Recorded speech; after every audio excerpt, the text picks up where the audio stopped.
Very much. A Topeka care organization has reached the highest level of partnership in providing special end-of-life care for our veterans. Casey Couture and AJ Patterson with Interim Healthcare of Topeka are here to explain why this matters. And it is an interesting, first of all, Casey, what is the recognition that you have achieved and what is the program?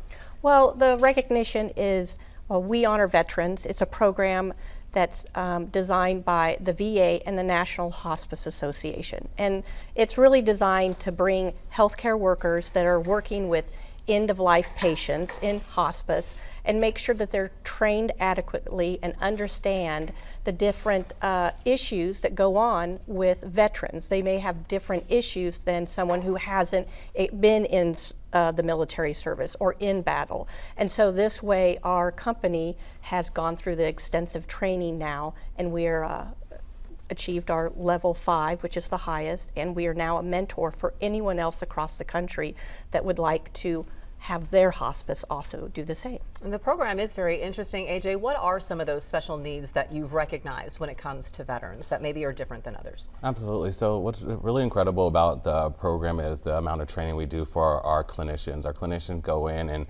Casey has done a phenomenal job of really working with them to talk about different acts and things that have gone on. We talk about things like the PACT Act that was passed. We talk about things like, you know, caring with someone dealing with PTSD and how that might impact how you might be caring for that individual. So lots of different things go into it to make sure that our clinicians have the proper tools that they need, so that way they can give the proper amount and amazing care to our heroes. I would think that a lot of people would be familiar with as people age. Maybe there's some level of dementia and memory issues, and people get stuck in the past. When you enter PTSD into that picture, how does it kind of compound what some of those memories you're living in the past might be, and how the clinician has to handle those and be prepared? Well, when you have PTSD, and if it's based out of your time in service, you've been in combat, or you've been in some very harsh environments, and you now have PTSD at the end of life, a lot of times that can manifest in different ways that is different. So then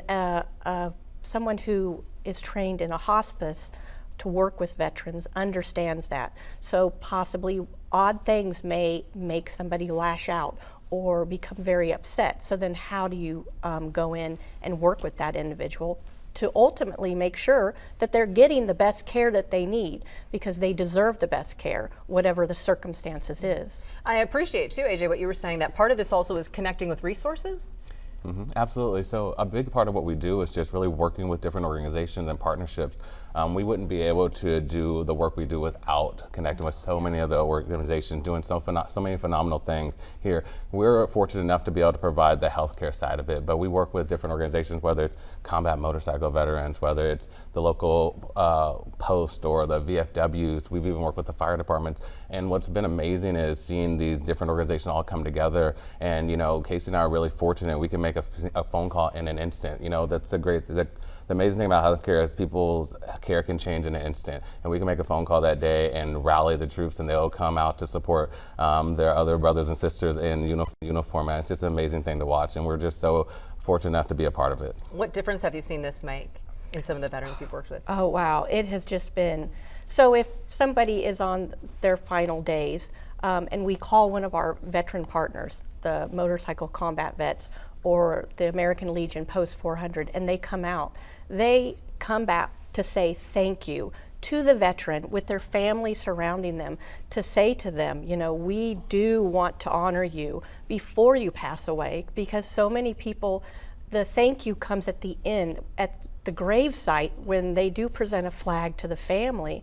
But this is a way for them to be able to know before they pass away that their country does thank them. That is the personal side of things. And AJ, we've got some information there on the screen. How do people connect with this if this sounds of interest to them, or they have a loved one that they'd like to make sure gets this type of care? Absolutely. So you can follow us on, well, you can go to our website, interimhealthcare.com/Topeka.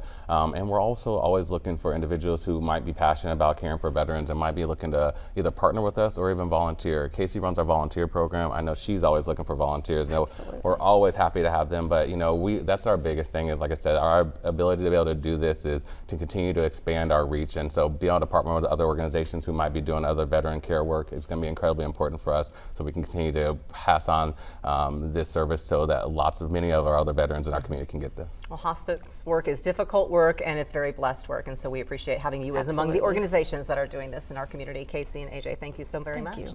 We're going to look ahead to Fiesta Topeka. It's almost time to party, folks. The rundown of events is next.